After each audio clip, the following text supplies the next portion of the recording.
السلام علیکم۔ ایک صاحب نے اپنے گھر کی اوپر والی منزل ایک فوجی جوان کو کرائے پر دی۔ اس گھر کی چھت لکڑی کی تھی، اس وجہ سے فوجی کی چلنے پھرنے کی آواز سے ان کا ذہنی سکون درہم برہم ہونے لگا، جس پر انہوں نے اس سے شکایت کی۔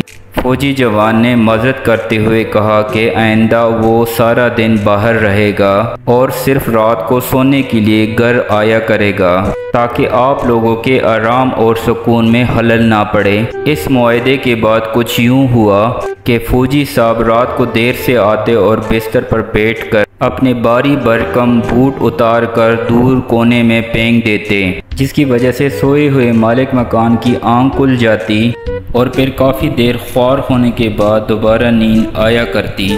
ایک مرتبہ پھر ان فوجی صاحب سے مذاکرات کرتے ہوئے انہوں نے معذرت کرتے ہوئے کہا کہ آئندہ وہ بوٹ آرام سے رکھا کریں گے۔ چنانچہ اس رات جب فوجی جوان واپس گھر آیا تو ایک جوتا اتار کر زور سے کونے میں پھینک دیا، مگر فوراً معاہدہ یاد آیا کہ جوتے تو آرام کے ساتھ رکھنے تھے، چنانچہ دوسرا جوتا آرام سے رکھ دیا۔ اگلے دن جب وہ ڈیوٹی پر جانے کے لیے تیار ہوا تو ان کے مالک مکان پوری فیملی سمیت ہاتھ باندھے کھڑے تھے۔